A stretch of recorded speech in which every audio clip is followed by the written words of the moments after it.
Hi guys, welcome back in my YouTube channel. आज जो हम इंटरेस्टिंग टॉपिक पढ़ाने वाले हैं नंबर सिस्टम संख्या पद्धति का पार्ट 2।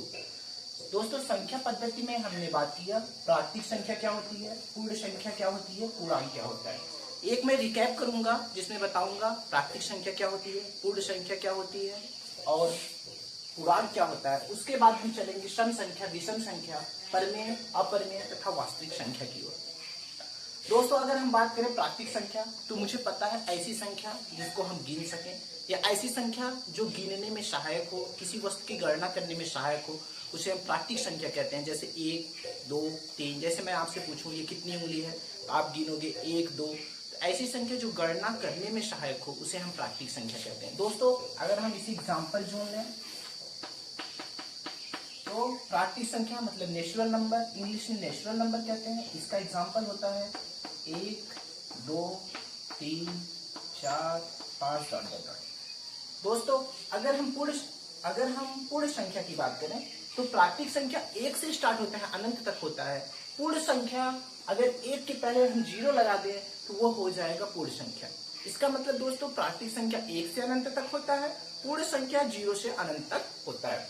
तो दूसरा अगर हम एग्जाम्पल बात करें पूर्ण संख्या, जिसको इंग्लिश में होल नंबर कहते हैं, होल नंबर का एग्जाम्पल अगर इसे हम W से लिखें तो होल नंबर के एग्जाम्पल होते हैं 0, 1, 2, 3, 4, 5। दोस्तों, अब हम चलते हैं तीसरा जिसका नाम है पूर्णांक। पूर्णांक को इंग्लिश में इंटीजर कहते हैं। दोस्तों, इंटीजर की अगर हम बात करें तो इंटीजर का पहला लेटर आई है। अगर हमें इंटीजर का प्रतीक की बात करना हो या इंटीजर को कैसे प्रदर्शित करते हैं, इंटीजर को आई से प्रदर्शित करते हैं। ये हमको कैसे पता कि इंटीजर को आई से प्रदर्शित करते हैं?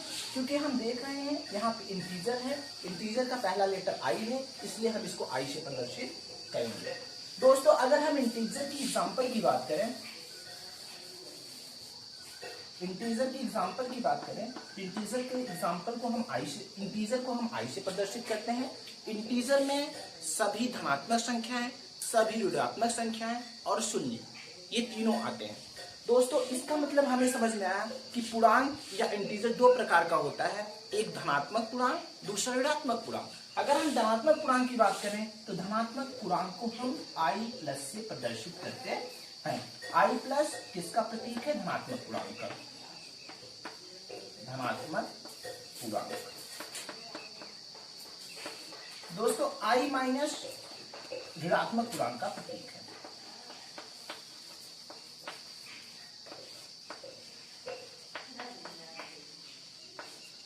दोस्तों, जब हम धनात्मक पूर्णांक की बात करेंगे तो धनात्मक पूर्णांक का सारा एग्जाम्पल होगा i+, जिसको हम प्रदर्शित करते हैं। धनात्मक पूर्णांक का एग्जाम्पल होगा 1, 2, 3, 4, 5, 6, 7 डॉट डॉट डॉट। ये धनात्मक पूर्णांक है, इसका नाम है धनात्मक मतलब प्लस। तो इसमें कोई भी ऐसा चिन्ह नहीं होगा जिसमें निगेटिव आएगा। इसमें सारी संख्याएं वो होंगी जिसका मान धनात्मक होगा। जब दोस्तों हम बात करेंगे ऋणात्मक पूर्णांक का, तो चूंकि मुझे पता है ऋण मतलब यहाँ पे ऋण लगा है, तो ऋणात्मक पूर्णांक मतलब i-।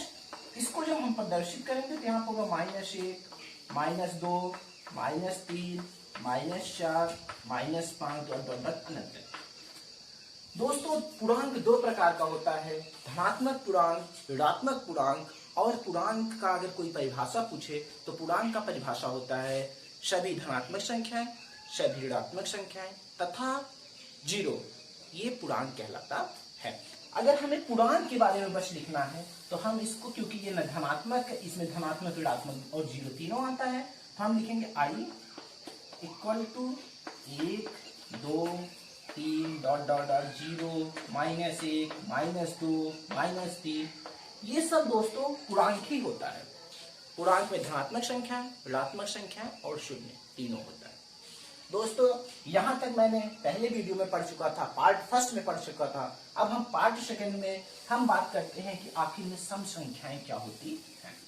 दोस्तों, मैंने बचपन से पढ़ा है सम मतलब समान अधिकार। आपने घरों में देखते होंगे कि लड़की लड़कों में मतभेद होता है, लेकिन बहुत सी ऐसी फैमिली होती है जिनमें लड़कियों और लड़कों को समान बराबर रखा जाता है। तो दोस्तों, जब हम बात करेंगे सम संख्याओं की तो वो तो बात होगी, लेकिन नंबर सिस्टम में जब हम सम संख्याओं की बात करेंगे तो ऐसी संख्या जो 2 से पूर्णतः विभाजित हो, मतलब ऐसी संख्या लो जिसमें हम 2 से भाग दे और वो कट जाए, मतलब विभाजित हो जाए, ऐसी संख्याओं को हम सम संख्या कहते हैं। जैसे दोस्तों अगर मैंने 4 ले लिया तो सम संख्या, जिसको इवन नंबर कहते हैं। अगर दोस्तों इवन नंबर मान लीजिए मैंने ई से लिख लिया इवन नंबर, इसको मुझे 2 4 6 डॉट डॉट डॉट अनंत। अगर हम इसमें 2 से भाग दें, 2 से भाग जाएगा 1 आ जाएगा, 2 से भाग दें 2 आ जाएगा, 2 से भाग दें 3 आ जाएगा। दोस्तों इस टाइप की ऐसी संख्याओं को हम सम संख्या कहते हैं जो 2 से पूरी तरह से विभाजित हो। अगर हमें कभी चेक करना है कि ये सम संख्या है कि नहीं, तो हम क्या करेंगे, उसमें 2 से भाग देंगे। अगर संख्या पूरी तरह से विभाजित हो जाएगी उसको हम सम संख्या कहते हैं। अगर वो संख्या 2 से विभाजित नहीं होगी तो हम विषम संख्या कहते हैं।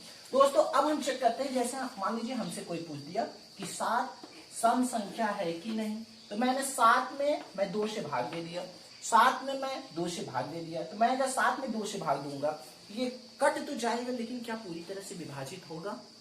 आप पेन कॉपी लें और सॉल्व करें तो आपका आंसर आएगी ये पूरी तरह से विभाजित नहीं होगा। अगर ये पूरी तरह से विभाजित नहीं होगा इसे हम सम संख्या नहीं बोलेंगे। दोस्तों अब हम बात करते हैं विषम संख्या। सम विषम, इसका नाम से ही क्लियर हो रहा है कि ये सम का उल्टा होगा, सम का अपोजिट होगा। दोस्तों जब हम बात करते हैं विषम संख्याओं की, तो विषम संख्याएं वे संख्याएं होती हैं जो पूरी तरह से 2 से विभाजित नहीं होती हैं। जैसे दोस्तों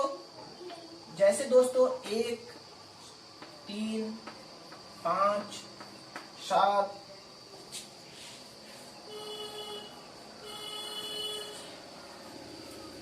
दोस्तों 3 5 7 9 ये सब विषम संख्याएं हैं। अगर हम इसमें 2 से भाग दें, 2 से दोस्तों अगर हम भाग दें, चेक हम करते हैं कि ऑड नंबर हम चेक कर रहे हैं, 2 से अगर हम भाग दें तो 2 से पूर्णतः ये विभाजित नहीं होगा।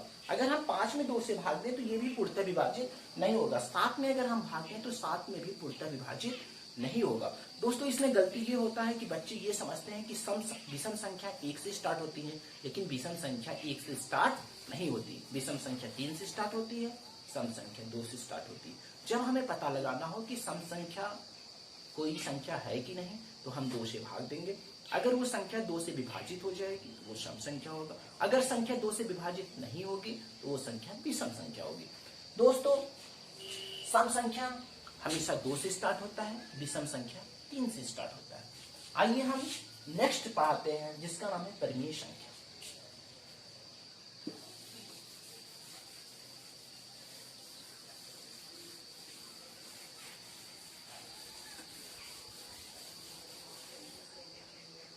दोस्तों परिमेय संख्या, अपरिमेय संख्या ये 6वें और 7वें प्रकार की नंबर संख्या है। परिमेय संख्या वो संख्याएं होती हैं जिन्हें हम p/q के रूप में लिख सकते हैं। दोस्तों p/q के रूप में हम उसको लिखते हैं जहां q = नॉट 0। क्या आपने कभी सोचा कि अगर q का मान 0 हो जाएगा तो क्या होगा? आइए हम दिखाते हैं। दोस्तों अगर हम p/q को हम परिमेय संख्या कहते हैं जहां q ≠ 0। दोस्तों अगर हम q की जगह 0 कर दें तो p/0 इनफाइनाइट हो जाएगा, अनंत हो जाएगा। अगर अनंत हो जाएगा तो उस संख्या की गणना करना नामुमकिन हो जाएगा, मुश्किल हो जाएगा। इसलिए हम कहते हैं परिमेय संख्या ऐसी संख्याएं होती हैं जिनको हम p/q के रूप में लिख सकते हैं। इसका मतलब अगर हम एग्जांपल की बात करें, इसको हम 2/3 के रूप में लिख सकते हैं, 2/4 के रूप में लिख सकते हैं, 2/5 के रूप में लिख सकते हैं, एक किसी भी संख्या के रूप में लिख सकते हैं। लेकिन कभी भी हम इसको ऐसे नहीं लिख सकते 2/0, क्योंकि अगर हम 2/0 करेंगे दोस्तों इसका मान हो जाएगा अनंत, और अगर कोई संख्या अनंत है तो उसका गणना करना मुश्किल होता है दोस्तों। अब हम दोस्तों बात करते हैं अपरिमेय संख्या।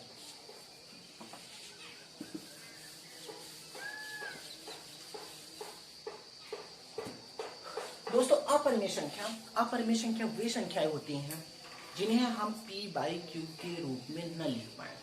परिमेय संख्याओं को हम p/q के रूप में लिखते हैं और अपरिमेय संख्या को p/q के रूप में नहीं लिखते हैं।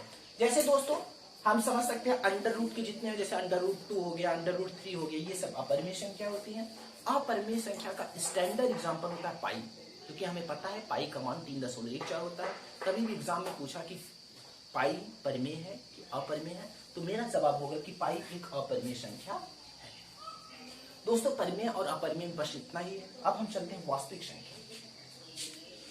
दोस्तों जब भी वास्तविक संख्या की बात करेगा तो इसमें परिमेय भी आता है, अपरिमेय भी आता है। इसका मतलब वास्तविक संख्या में परिमेय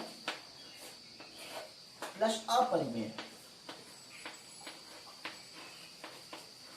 दोस्तों वास्तविक संख्या में परिमेय संख्या अपरिमेय संख्या दोनों आती हैं। इसका मतलब 2/3 भी वास्तविक संख्या होगा, 5 भी वास्तविक संख्या होगा, 5/1 भी वास्तविक संख्या होगा, √2 भी वास्तविक संख्या होगा।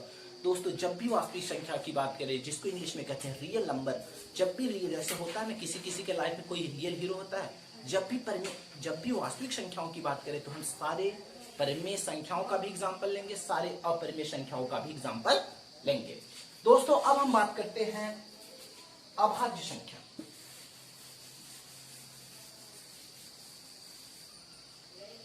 अभाज्य संख्या,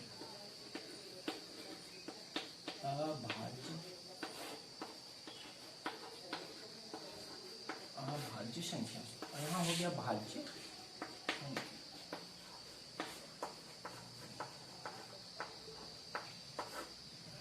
अभाज्य संख्या दोस्तों, भाज्य संख्या। दोस्तों इसमें दो चीजें हैं। अभाज्य संख्या क्या होता है? ऐसी संख्या जो एक और स्वयं से विभाजित हो। ऐसी संख्याएं जो 1 और खुद से विभाजित होती हैं उन्हें हम अभाज्य संख्या कहते हैं। अभाज्य संख्या को इंग्लिश में दोस्तों प्राइम नंबर कहते हैं।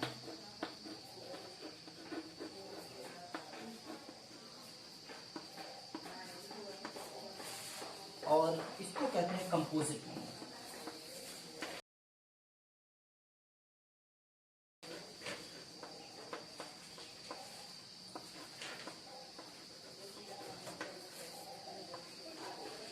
दोस्तों अभाज्य संख्या में जो संख्या खुद से विभाजित हो और एक से विभाजित हो, ऐसी संख्या दोस्तों जैसे 3 है, 3 खुद से विभाजित है, खुद 3 से विभाजित है, इसका मान 3 1 से विभाजित है, इसका मान 3।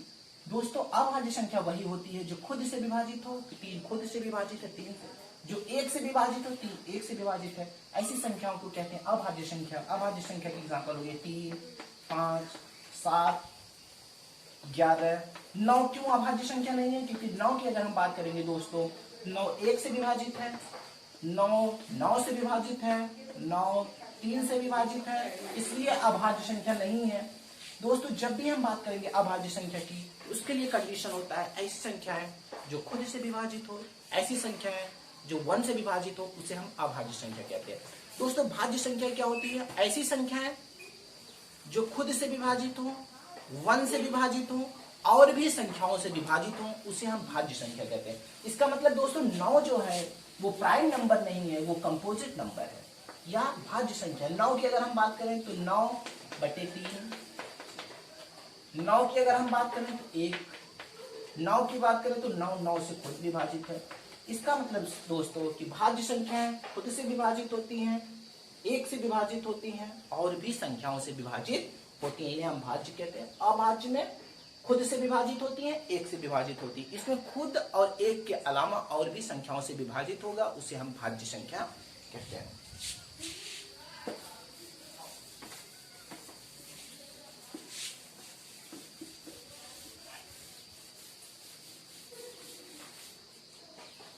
दोस्तों संख्या पद्धति नंबर सिस्टम में 10 टाइप के नंबर सिस्टम और संख्या पद्धति थे। जितने इंपॉर्टेंट संख्या पद्धति और नंबर सिस्टम थे सब मैंने पढ़ा दिया। अब हम कुछ स्पेसिफिक वैल्यू बताते हैं जो आपको हमेशा रिमेंबर करना चाहिए, क्योंकि उसका कहीं भी यूज हो सकता है। वैसे गूगल का जमाना है लेकिन एग्जाम में गूगल काम नहीं करता, तो हम वो मान बताते हैं, वो संख्याएं बताते हैं जिससे आप क्वेश्चन को सॉल्व कर सकें। अगर ये रहेगा तो आप सीधे पुट कर दोगे और आपका आंसर आ जाएगा। उसमें पहला है मोस्ट इंपॉर्टेंट, अगर किसी संख्या के घात 0 हो तो उसका मान 1 होता है। एग्जाम्पल दोस्तों, अगर 1000 है, इसकी भी घात 0 है तो भी इसका मान, यहाँ पे कितनी भी बड़ी संख्या हो अगर घात 0 है तो मान 1 होगा। दूसरा दोस्तों, अगर कोई संख्या है उसके घात, अगर e है, e के घात -∞ है, इसका मान e के घात -∞ है, इसका मान 0 होगा। तीसरा दोस्तों, 1/∞ का मान 0 होता है। चौथा दोस्तों, 1/0 का मान 1/0 का मान इनफाइनाइट होता है। पांचवा दोस्तों, 0/8 का मान 0 होता है। दोस्तों एक छठी चीज है जो आपको पता होगी भी, अगर नहीं भी पता होगी कोई बात नहीं, अंडर रूट का मान 1/2 होता है। दोस्तों अभी तक मुझे ये लगता है कि आपको ये वैल्यू नहीं पता रही होगी और लगभग सारी वैल्यू पता रही होगी, इसको भी जान जाइए। और नंबर सिस्टम में बस इतना ही था। नेक्स्ट वीडियो में हम पढ़ाएंगे AP JPHP, be love, keep love and support. अगर आप मेरे चैनल पर नए हैं तो चैनल को सब्सक्राइब कर दीजिए। आपके व्हाट्सएप पे जितने भी ग्रुप हैं सब में मेरे वीडियो को शेयर कीजिए। Keep love and support. Bye.